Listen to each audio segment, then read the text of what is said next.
Heureux de vous accueillir, heureux de vous retrouver pour ce nouveau numéro d'International. Vous êtes sur les antennes de TV5 Monde, sur celle de RFI, émission que nous réalisons avec le quotidien Le Monde. Vous le constatez, une émission délocalisée. Nous ne sommes pas dans le studio de Paris. Nous sommes en effet venus à Bamako, la capitale du Mali, pour deux événements, pourrait-on dire. Premier événement, c'est la tenue, au cours des 2 derniers jours, puisque nous sommes en direct de Bamako, du sommet Afrique-France, 35 chefs d'État et de gouvernement, autour de François Hollande pour parler des relations entre Paris et l'Afrique et pour parler du continent noir. Mais nous ne pouvons pas oublier, Monsieur le Président de la République, Ibrahim Boubacar Keïta, nous ne pouvons pas oublier que nous sommes ici au Mali, où il y a 4 ans, le pays était menacé par une poussée djihadiste, terroriste, qui menaçait donc jusqu'à Bamako. Aujourd'hui, vous n'avez pas retrouvé l'intégralité du contrôle du territoire. Est-ce que la menace terroriste reste encore présente? Je voudrais d'abord vous remercier pour l'intérêt de notre pays, la considération, toutes choses qui nous valent cette émission. Il y a 4 ans, vous l'avez dit, nous étions dans un autre contexte. Un pays à l'avenir incertain, un pays menacé de disparition, contexte très difficile. Et c'est cela qui nous a valu cette décision courageuse, je ne cesserai jamais de le dire. L'opération Serval, très courageuse, le 11 janvier. Mais est-ce que la menace aujourd'hui est encore présente au Mali, Monsieur le Président? Hélas. Les groupes terroristes n'ont pas aujourd'hui une capacité opérationnelle semblable à celle qui était la leur en ce temps-là.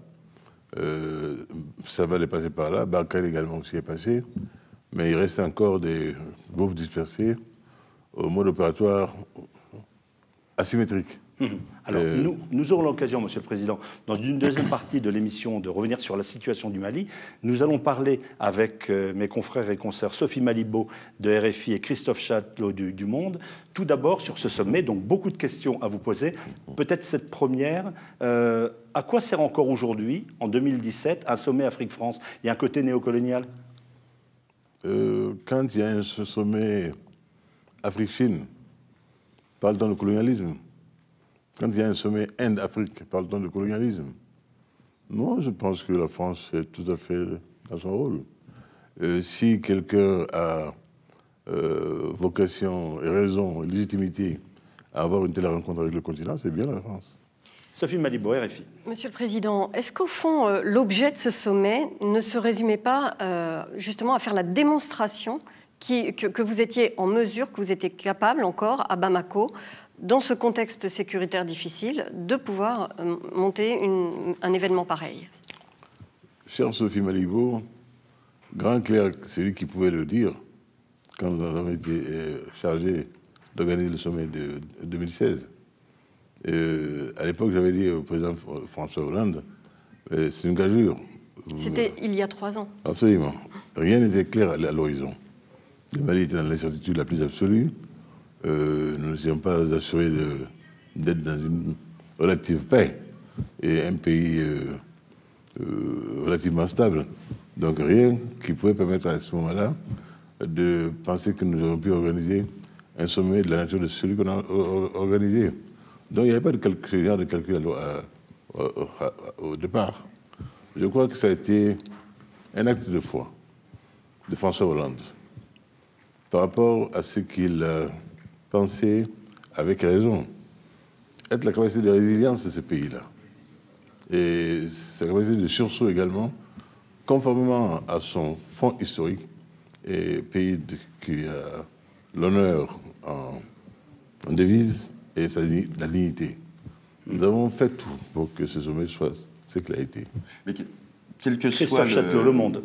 Quel que soit le résultat de l'élection présidentielle qui interviendra au premier semestre en France, il y aura un nouveau président. Est-ce que vous ne craignez pas que les engagements qui ont été pris pendant le sommet soient remis en question par les nouvelles autorités françaises?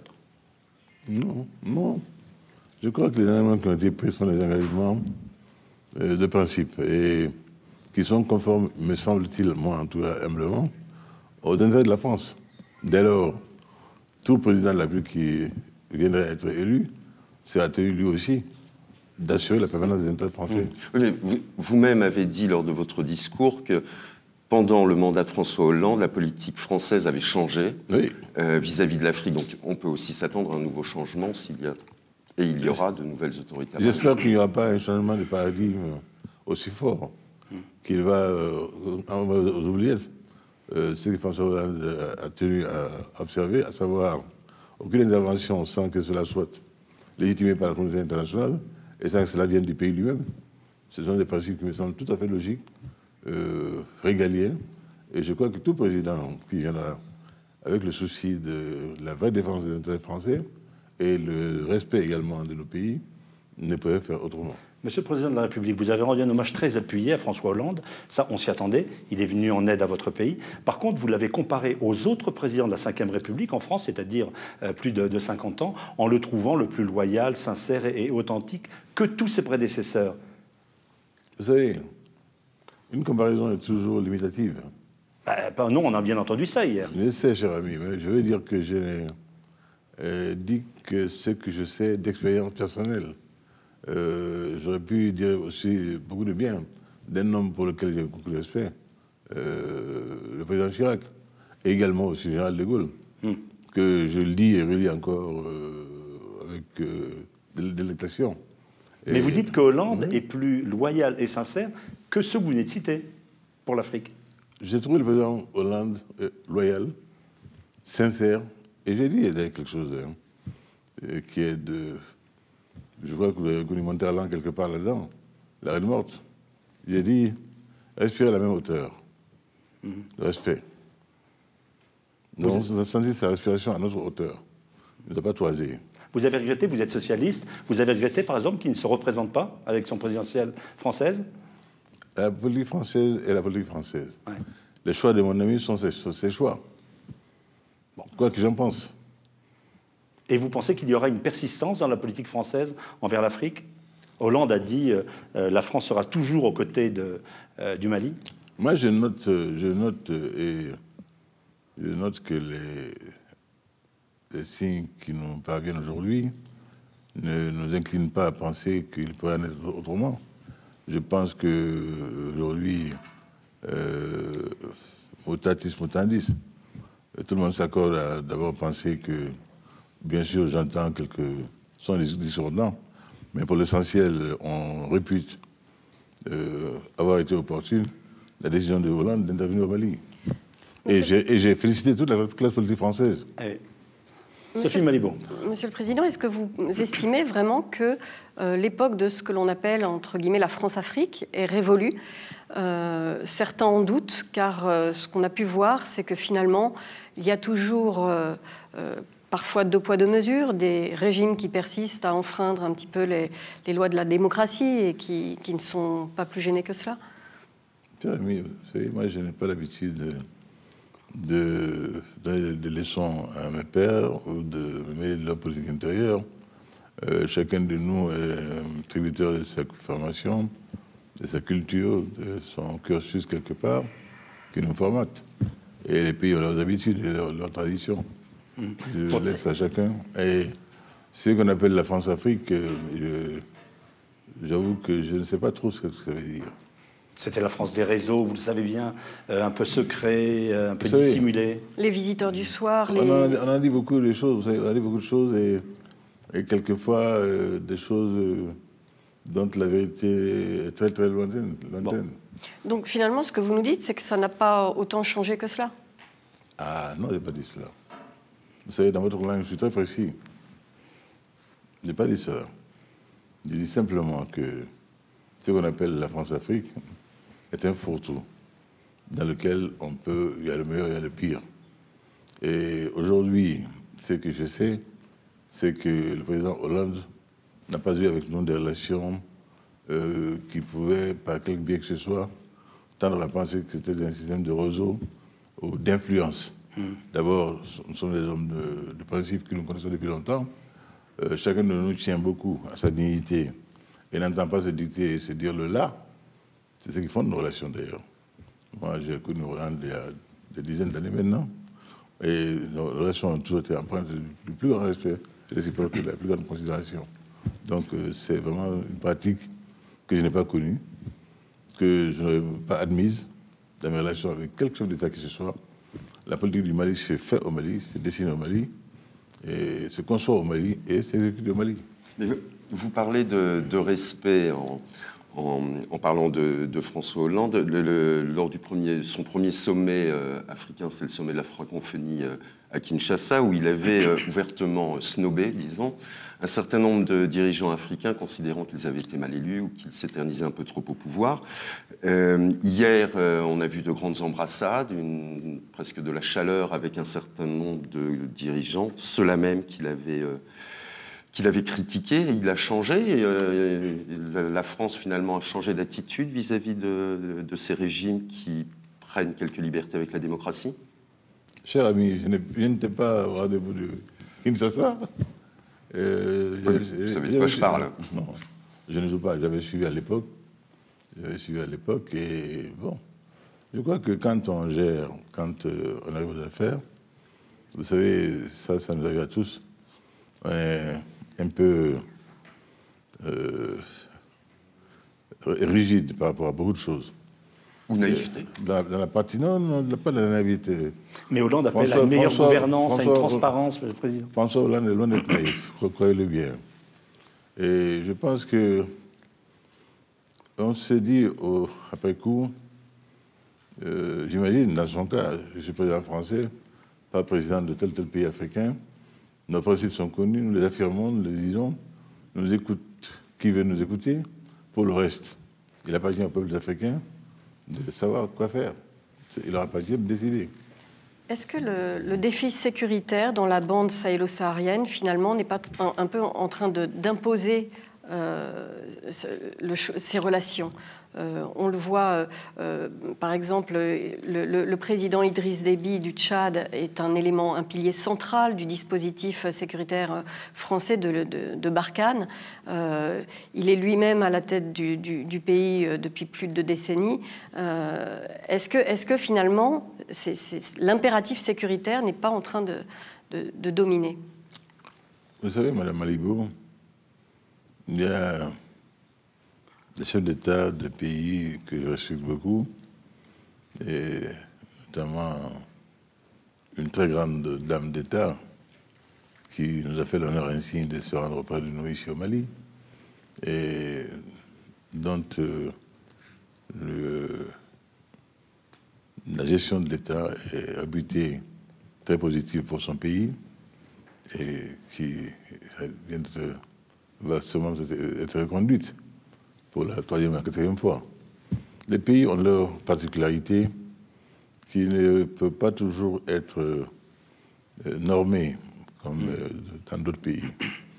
Chaque pays a ses spécificités, a ses particularités. Je ne mêle pas de politique intérieure d'un pays frère. Je note simplement qu'en ce qui nous concerne, nous, Maliens, nous n'avons qu'à nous féliciter des relations avec un pays comme le Tchad, que le Tchad est venu au Mali dans un contexte difficile et que les soldats tchadiens ont payé le prix fort sur les roches du Terroir en appui à l'opération Serval. Et cela mérite qu'on le respecte. Cet objectif sécuritaire mobilise énormément de moyens financiers, humains. Est-ce que vous ne regrettez pas que ça en mobilise trop au détriment de ce qui pourrait être consacré pour le développement? C'est que les questions de sécurité et les questions de développement sont intimement liées. Est-ce que hier, notamment durant le sommet, il n'aurait pas fallu parler un peu plus de développement et un peu moins de sécurité? Le développement n'a pas été omis, on en a parlé, mais vous avez parfaitement raison que l'une de nos difficultés, l'un de nos grands regrets, c'est que nous oblige aujourd'hui à regarder du côté de l'armée, des forces de sécurité, leur équipement. Le Mali vient d'acquérir un CASA 295, qui est un avion de transport, le premier qui vient d'acquérir d'ailleurs, à Pédor. On vient d'acheter deux Super Puma. Tout cela aurait pu être utilisé sûrement pour l'amélioration des conditions de vie des populations. Mais on est obligé aujourd'hui, pour la défense des mêmes populations, de faire en sorte que nous ayons une capacité de résistance et de défense, et également de projection dans un pays vaste comme le Mali, qui a 1 240 000 km², 2 fois et demi la France. Et donc, c'est vrai que l'argent qui est utilisé là aurait pu l'être ailleurs, et utilement. C'est réel. François Hollande a parlé, je le disais tout à l'heure, nous l'avons dit tout à l'heure, de respect de la gouvernance, de la transparence dans les élections. Il y a un cas particulier dont vous avez parlé. Vous venez de rencontrer le président Déby, qui préside donc l'Union africaine. C'est celui de la Gambie. Qu'allez-vous faire si le président sortant, le président Jammeh, qui s'accroche au pouvoir contre l'avis des urnes, s'accroche? Est-ce qu'on doit se préparer à une intervention africaine? Est-ce qu'il y aura des pressions diplomatiques? Est-ce qu'une décision est prise sur la Gambie? Cher ami, hier, la question m'a été posée. J'ai répondu que je souhaite que mon frère Yahya... Jammeh, donc le président sortant, j'allais dire, prenne la décision utile à son pays. Donc il se retire. Qu'il préserve son pays et qu'il fasse que nous allons éviter un bain de sang. Et s'il ne le fait pas, Monsieur le Président, que feront les Africains? Il y a beaucoup de solutions, il y a beaucoup de possibilités. Je souhaite simplement, et vraiment tenir à cela, que la raison s'impose et que la décision idoine soit prise par lui et par lui seul. Mais aucune décision d'intervention n'est prise au moment où on se parle? Non, pour l'instant, nous sommes encore dans le dialogue, dans la persuasion, dans l'échange fraternel. Et j'aimerais que cet échange fraternel, ce temps d'échange, soit conclu par une décision responsable et sage. C'est encore possible? Il y a encore une différence. Il y a encore une différence entre les dirigeants africains qui sont partisans d'une intervention au cas où Yahya Jammeh resterait au pouvoir à la date du 19 février prochain, et ceux qui refusent absolument l'intervention. J'ai entendu des choses de cet ordre-là, mais je peux vous dire qu'au niveau de la CEDEAO, c'est nous qui les décidons. Afrique de l'Ouest, donc. C'est nous qui décidons. Et dans notre CEDEAO, il n'y a pas d'urgence. Je vous le dis. J'ai entendu n'importe quoi à ce sujet-là. Ce n'est pas conforme à mon vécu de l'intérieur. J'ai dit le 19 février, je voulais dire le 19 janvier, je rectifie. À cette date-là, précisément, qu'est-ce qui va se passer le 19 janvier si Yahya Jammeh ne bouge pas? Nous souhaitons que le 19 janvier, le président Adama Barrow soit investi, conformément à la volonté du peuple de Gambie. Vous avez évoqué le risque d'un bain de sang. Plus concrètement, qu'est-ce que vous craignez? Mais je crains que un positionnement qui serait une sorte d'acte de défiance vis-à-vis de la CEDEAO pourrait avoir des conséquences fâcheuses. C'est un vrai test pour la CEDEAO. Il en a déjà connu, la Oui. CEDEAO. Et à chaque fois, il a su réagir avec pertinence. Donc il y a eu la venue à ce sommet, la venue inattendue finalement du président élu, Adama Barrow. Est-ce qu'il va rentrer dans son pays? Je ne sais pas ce que sont les projets d'Adama Barrow, mais je vois que le 19, il sera à Banjul. Mais en ce moment, est-ce qu'il est en mesure de rentrer au lendemain du sommet et d'être en sécurité dans son pays, en Gambie? Nous ferons en sorte qu'il soit en sécurité. En Gambie? Inch'Allah. Alors, Monsieur le Président Ibrahim Boubacar Keïta, nous allons poursuivre cet entretien, parler notamment de votre pays, puis du reste du monde. Il y a une nouvelle donne cette semaine, notamment aux États-Unis. Avant cela, sur les antennes de RFI et de TV5 Monde, nous allons faire un point de l'actualité et vous retrouver en direct de Bamako dans quelques instants. À tout de suite.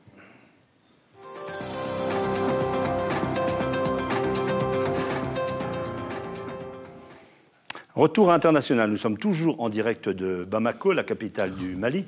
Nous recevons le président Ibrahim Boubacar Keïta, ou plutôt c'est lui qui nous reçoit dans son palais présidentiel, avec beaucoup d'interrogations, beaucoup de questions. nous l'avons vu dans la première partie, le sommet Afrique-France, avec 35 chefs d'État et de gouvernement qui se sont retrouvés ici à Bamako, sacré gageure au niveau de la sécurité, et puis, bien sûr, le pays face au terrorisme. Monsieur le Président, comment se fait-il que l'Afrique, et peut-être le Mali, ait une impuissance militaire à éradiquer seule cette menace terroriste? Il n'y a pas d'armée panafricaine qui, aujourd'hui, assurerait la sécurité et permettrait de régler ses propres conflits. Vous savez, très bonne question. Je prends le cas de mon pays. Du Mali.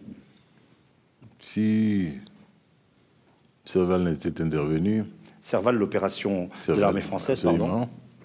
Nous n'avions aucune capacité interne de résistance à ce qui nous avait été promis et qui s'annonçait et qui pouvait conduire ces terroristes jusqu'à Bamako. Nous n'avions pas d'État digne de ce nom.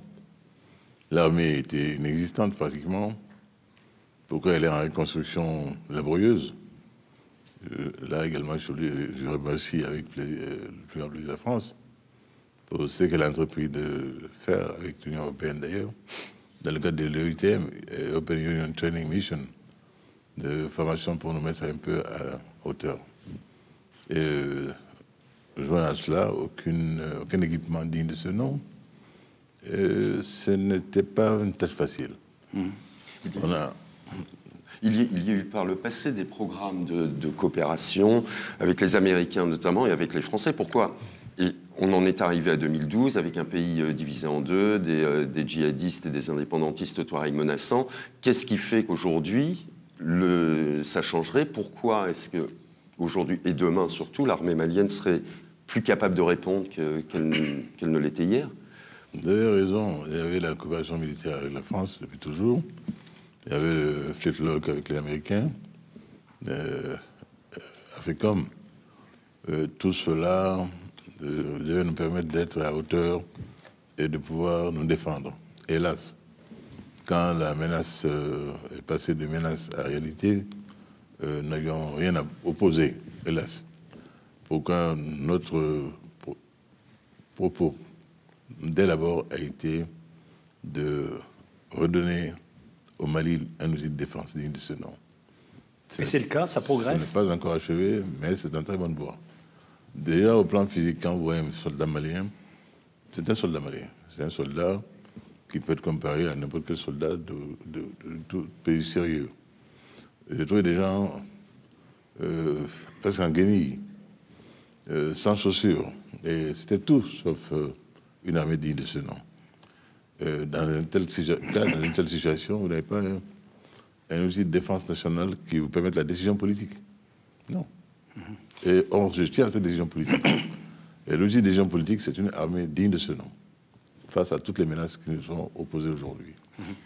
L'année 2016, Monsieur le Président, a été terrible, avec une recrudescence des attaques, plus de 92% des attaques, plus de 100% de victimes en plus, dont beaucoup de victimes civiles. Est-ce que, par moment, vous n'avez pas la crainte que ce qui s'est passé avant 2013 puisse se passer à nouveau?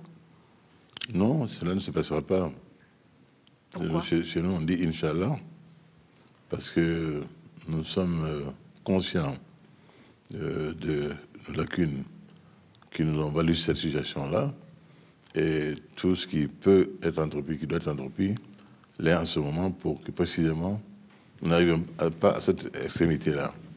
Et c'est quand on ne fait pas ce que l'on doit faire pour la défense d'un pays, le prix est très lourd à payer. Hélas, je n'ai pas trouvé un pays avec un État. Je n'ai pas trouvé un pays en capacité d'être au rendez-vous de l'histoire. Toutes choses que nous sommes aujourd'hui en train, laborieusement, patiemment, mais résolument, à corriger. Comment pouvez-vous que le Mali n'ait aucune capacité de projection sur le terrain dans des zones telles que le Mali centre, la zone du Mali centre, où nous avons affaire à des zones interlacus, dont l'accès est très très difficile, sans le moyen héliporté. Tout cela est en train de se résorber tout doucement. Mais la question sécuritaire malienne n'est pas uniquement une question de force et de répondre par la force à une menace. On en revient à la question du développement. Ce n'est pas uniquement une question terroriste. Les revendications des Touaregs, les revendications d'une partie de la population arabe du Nord, des Peuls du centre du pays aujourd'hui. Comment répondre à cela autrement que par la force? On a l'impression que c'est uniquement concentré sur une réponse de force. Sûrement pas. Si vous suivez, je ne vais pas penser que ce n'est pas le cas. L'actualité malienne, nous avons le souci de poursuivre l'effort de développement parce que nous savons très bien le lien entre certaines situations et certains dénuements, certains déficits de développement. Si l'on prend le Nord Mali d'une manière générale, si vous faisiez le bilan financier des investissements de l'État malien dans le Nord, ils sont colossaux. Pour autant, sur le terrain, vous trouvez très peu de réalisation. Beaucoup de ces financements sont peut-être dans les sables du désert. Il y a eu des problèmes de malgouvernance, des problèmes de corruption. Il y a eu également des problèmes d'insécurité. Un problème de confiance aussi peut-être, non? Surtout là, d'insécurité qui ont rendu impossible qu'aucun chantier ait pu être achevé. Dès lors qu'on le lance, que l'on commence, avec un encadrement sécuritaire puissant pour que le chantier ne soit pas attaqué, démantelé, et qu'il y ait reflux des équipes vers le sud, cela nous a beaucoup handicapés. Pourquoi nous disons que sans la paix, une paix effective, une paix réelle, co-gérée, en confiance par l'ensemble national aujourd'hui, au sortir de l'accord pour la paix et la réconciliation, d'où les patrouilles mixtes, qui permettent déjà une... Oui, mais on voit qu'ils ont énormément de mal à se mettre en place. À Gao, notamment, oui, c'était prévu cette semaine, c'est repoussé. On voit qu'en plus, le diable est dans les détails. Il a des revendications qui reportent sans arrêt l'application des accords de paix. Cher ami, vous savez, on a l'impression que chaque fois qu'on avance, il y a une surenchère qui revient. Là, précisément, la mise en place des patrouilles mixtes se heurte au choix interne des mouvements eux-mêmes. Qui on va envoyer, qui on va pas envoyer. Et quand vous savez que dans les mouvements, il y a des sous-mouvements, c'est devient difficile. Le gouvernement du Mali n'a aucun intérêt à diviser les mouvements. Nous préférons avoir des blocs homogènes en face de nous avec lesquels discuter pour que dès lors que l'on convient d'une décision, elle s'applique. Chacun s'en concerné. Vous avez parlé durant votre discours lors du sommet France-Afrique, vous avez parlé de la sédimentation des groupes armés, donc des débris qui s'accumulent et en général qui restent qui forment un socle. Est-ce que ces groupes armés, vous avez donc l'impression qu'ils sont appelés à demeurer? Et dans ces cas-là, est-ce que la réponse militaire est une réponse valable avec eux ou est-ce qu'il ne faut pas trouver un autre moyen pour qu'ils laissent tomber les armes? Bien ami, la sédimentation des groupes terroristes, pas des mouvements armés, des groupes terroristes, c'est une réalité. Vous savez, quand ces mouvements s'insinuent dans nos sociétés avec langage religieux de type prosélytique, ils arrivent à leur fin. Des familles se créent, des liens de sang se créent. Cela est une sédimentation qui produit des effets par la suite. Nous sommes conscients de cela. Vous savez, le phénomène du terrorisme, surtout celui qui est ambiant dans nos zones, est relativement bien cerné aujourd'hui. Et nous sommes conscients qu'également, ce n'est pas une solution nationale stricto sensu qui pourrait nous mettre en situation, en capacité aujourd'hui de l'éradiquer. Pourquoi nous avons décidé de mutualiser nos éléments, nos forces, si petits soient-ils. Nous avons créé ce qu'on appelle le G5 Sahel aujourd'hui. Les 5 pays, le Tchad, le Mali, le Niger, le Burkina Faso et la Mauritanie. Monsieur le Président, il y a une autre réalité que vous voyez sur les médias internationaux, RFI ou TV5, notamment en Europe, ce sont les phénomènes migratoires. Une partie importante, au-delà des réfugiés, une partie importante donc, de migrants quittent au péril de leur vie, parfois vont se noyer en Méditerranée. C'est aussi votre jeunesse, parfois formée. Comment est-ce que vous voyez ce phénomène et êtes-vous en mesure de dire à ces jeunes qui aujourd'hui ont 18 ans, votre avenir, vous avez un véritable avenir aujourd'hui au Mali ou dans ces pays? C'est un problème extrêmement difficile pour tout homme conscient, simplement. Et je prétends l'être. Plus grave encore en tant que chef de l'État. Nous devrions pouvoir créer des conditions internes pour maintenir notre jeunesse. Vous ne pouvez pas savoir combien les Maliens sont fiers de leur pays, sont attachés à leur terre. Mais les jeunes le quittent. Sont attachés à leur terre, à leur terroir.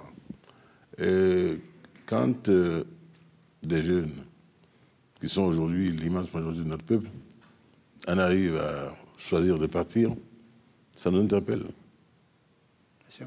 Pourquoi nous sommes soucieux de créer des conditions de développement interne telles qu'ils puissent avoir de l'emploi et l'emploi. Mais vous leur dites, Monsieur le Président, à quel horizon dans quelques années, où ça prendrait une génération? Le développement n'est pas quelque chose de rectiligne, vous savez, cher ami. Vos pays ne sont pas développés en un tour de main. Il y a eu là des siècles qui se sont accumulés. Nous pensons que nous pouvons aller plus vite aujourd'hui.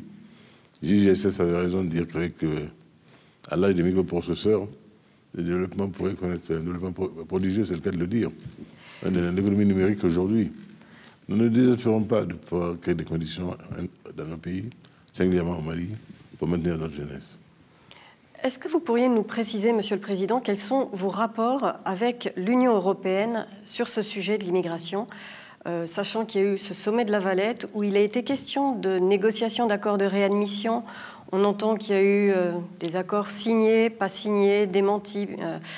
Où en êtes-vous aujourd'hui avec l'Union européenne? Est-ce que vous êtes mis dans l'obligation de réadmettre des Maliens émigrés clandestins? Car il s'agit bien des clandestins dans ces accords. Est-ce que vous avez l'impression d'être bien compris à Bruxelles? Moi, j'avoue que je suis très clair là-dessus. Ni à La Valette, ni plus tard, je n'ai été d'accord pour la réadmission. Je comprends l'Europe et je comprends les pays européens. Je sais les débats internes dans vos pays.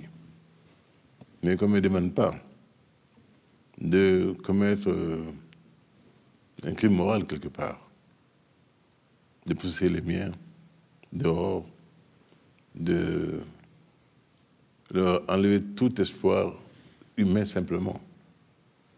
Mon souhait, c'est qu'ils ne partent pas. Qu'ils ne partent pas. Donc je dois créer à l'interne des conditions pour ce faire, et d'abord lutter contre les réseaux, les traiter de la manière la plus sévère, c'est criminel. Mais cela étant, je n'ai pas signé d'accord de réadmission, et je n'en signerai pas. Mais qu'est-ce qui vous gêne dans ces accords? Il ne s'agit pas, pour le Mali, de réadmettre tous les Maliens qui ont quitté toute la diaspora. Toute la diaspora. Qu'est-ce qui, dans ces accords, vous dérange tout particulièrement? Le fait que cela soit une sorte de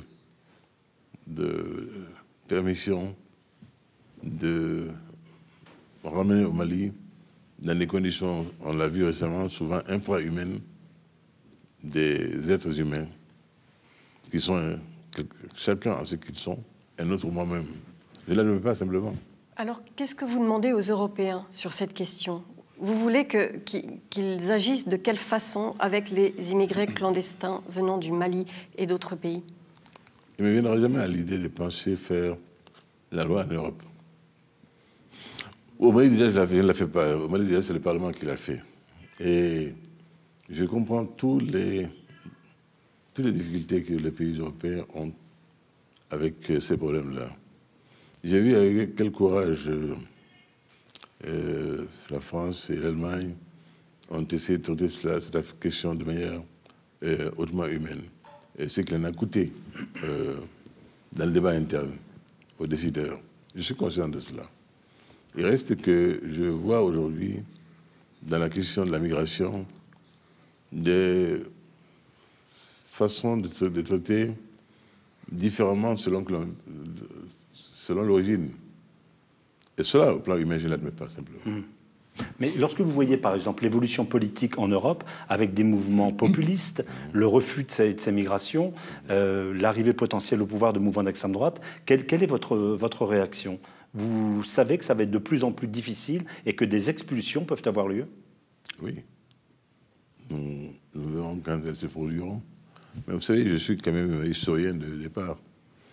Et je sais un peu comment le monde a évolué. Je sais comment se sont faits les peuplements des différents pays. Je sais comment certaines communautés ont été reçues quand elles sont arrivées. Le mépris culturel, pour ne pas dire plus, aujourd'hui, c'est apaisé, c'est intégré, ça passe. Mais il y a un élément nouveau, si on se replace dans la perspective historique, c'est l'élément démographique. Les pays africains sont des pays jeunes, une jeunesse de plus en plus nombreuse. Il y a un problème d'emploi pour eux. Et donc, c'est une source aussi potentielle d'immigration. Donc, c'est un problème. Vous attendez à ce que cette question, de toute façon, dure encore pendant une génération Moi, je considère que le plus grand défi auquel nous sommes confrontés, et pour un bon moment, pas seulement le Mali, tous nos pays, c'est cela, cette question de la transition démographique et des problèmes que sont posés aujourd'hui à nous. Population jeune pour l'essentiel, cela peut être à la fois un atout, mais également une bombe. Et donc, s'il y a un sujet aujourd'hui qu'il faut traiter avec la plus grande rigueur, avec le plus grand sérieux, c'est celle de l'emploi et de la qualification de notre jeunesse. Et dans les temps à venir, nous ferons en sorte que nous puissions à l'interne créer des modules assez puissants et montrer tout l'intérêt qu'il y a aujourd'hui à revenir à la terre malienne. Nous avons chez nous, fort heureusement, dans le cas de mon pays, je parle de mon pays, nous avons ce que nous appelons l'Office du Niger, que nous devons à la belle idée d'un jeune français, Émile Bélim, en 1938, qui a créé cette merveille du barrage de Makala, qui est un seuil régulateur qui nous permet l'irrigation d'environ 1 million d'hectares. Donc il y a un potentiel fabuleux là. Vous pensez que les jeunes ont envie de faire de l'agriculture au Mali? Qu'ils ne rêvent pas d'autre chose? L'agriculture et autre chose aussi. Et pourquoi des centres d'apprentissage également sont au chapitre, sont au programme pour que des pays amis nous aident à en créer autant qu'il le faudrait. Pour qu'il y ait une offre d'emploi assez large, assez nombreuse. Et je pense que tout ce que nous pourrons faire, nous le ferons pour pouvoir maintenir notre jeunesse à demain. Monsieur le Président, il y a un changement majeur dans la politique mondiale au cours de la semaine, c'est le changement de président américain. J'aurais 2 questions à vous poser. Est-ce que vous êtes déçu du bilan d'Obama, que l'on disait Obama l'Africain, et est-ce que vous redoutez l'arrivée de Trump? Cher ami, je n'ai jamais été de ceux qui ont pensé qu'Obama serait le président de l'Afrique. Obama est américain.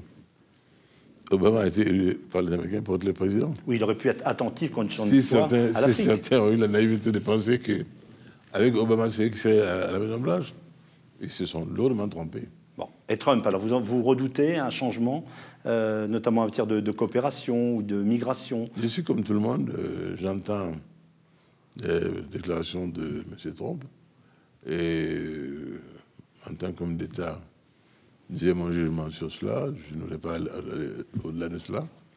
Je pense que les États-Unis, comme tout autre pays, en période électorale, les choses se disent. Quand on gère, d'autres choses se disent. Devant la réalité de la gestion de l'État, on a vu certains extrêmes revenir au centre. Donc je n'ai pas d'inquiétude particulière. Pas d'inquiétude pour Trump? Non. Et parmi les changements sur la scène internationale, le président Poutine, lui, a l'air en position de force sur de nombreux dossiers dans la lutte contre l'État islamique, par exemple. Et il prend langue maintenant avec le général Haftar en Libye. Est-ce que vous imaginez un Poutine actif sur ce terrain libyen. Et comment est-ce que vous regardez ça? Cher ami, je pense que vous touchez du doigt un point sensible. La Libye, la question libyenne est essentielle pour nous. Nous pensons au Mali que nous sommes quelque part victimes collatérales de la crise libyenne, directe d'ailleurs. Et tout ce qui peut ramener la Libye à redevenir un État digne de ce nom, stable, organisé, ordonné, nous est sensible. Et je pense qu'aujourd'hui, le gouvernement de Fayez el-Sarraj a notre soutien. Et nous pensons que ce que le général a commencé de faire également vaut la peine qu'on le considère. Donc, si on peut, par un bien ou un autre, faire en sorte que cela se mette ensemble pour le plus grand bien de la Libye, sa stabilisation, c'est notre intérêt. Parce que tant que, vous savez, depuis que nous avons commencé l'entretien, on voit en filigrane ou très ouvertement la question de la sécurité se poser. Et tout est tributaire de ça. On aura beau trouver des solutions. Et j'avoue que je vois les efforts inouïs de Barkhane. Et croyez-moi, ce n'est pas une émotion feinte que celle qui m'a toujours habité quand je me suis trouvé aux Invalides lors de funérailles d'un soldat français. Quand j'ai rencontré les familles, ça a été douloureux pour moi. Et je ne fais pas dans la démagogie. C'est l'homme qui était là. Dans ce jeune Français qui vient de sa Dordogne, qui vient de son Périgord, qui vient d'Alsace, dans une mission de paix, de salut d'un pays ami, qui traîtreusement trouve la mort. Mais malheureusement, je crains que nous ayons encore à pleurer beaucoup de nos jeunes gens, tant que la Libye, marché d'armes à ciel ouvert, repère de terroristes de toute acabit, et surtout avec le reflux de ceux qui aujourd'hui sont en train d'être défaits au Moyen-Orient, si cela n'est pas cerné aujourd'hui et réduit, nous continuerons malheureusement encore pour pas mal de temps. Est-ce que la Libye n'est pas souvent utilisée comme un prétexte? Est-ce que les racines ne sont pas plus profondes? Si on résout la question libyenne, les mêmes problèmes de radicalisme, de retour vers la religion, les mêmes problèmes de pauvreté seront là. Donc, n'est-ce pas un prétexte? Tout cela est question de développement. Il faut que l'on arrive par des programmes de développement cohérents et efficaces à réduire l'influence de ces ONG à vocation caritative, religieuses, entre guillemets, qui font quelquefois sourire quand on les a vus à l'œuvre à Tombouctou. Tombouctou qui n'est pas une néophyte en matière de l'islam. Alors, quelle prétention saugrenue que de dire qu'on vient à Tombouctou pour dire le là en matière islamique. Donc là, nous avons compris cela. C'est pour ça que nous avons engagé, nous, au Mali ici, dès ma venue aux affaires, avec Sa Majesté le roi Mohamed VI, un programme de formation d'imams, 100 imams par an. Cela n'est pas indifférent, cela n'est pas minime, parce que nous savons et nous pensons que c'est par ce biais-là, puisque cela vient au niveau des idées, au niveau des prêches, par cette même voie, dire le réel de la religion sunnite, malékite, donc religion de paix, de convivialité et d'amour de prochain, qui est tout à fait autre que ce que ces gens-là ont prétendu imposer à Tombouctou et à Gao. Monsieur le Président Ibrahim Boubacar Keïta, merci de nous avoir reçus au Palais présidentiel de Bamako, au Mali, à l'occasion donc de ce sommet Afrique-France. Merci de nous avoir accueillis dans des conditions de sécurité, on a pu le voir, qui étaient totales. Merci à vous d'avoir suivi cette émission. Nous nous retrouverons la semaine prochaine pour un autre numéro d'International sur TV5 Monde, RFI et bien sûr, bonne lecture du quotidien Le Monde.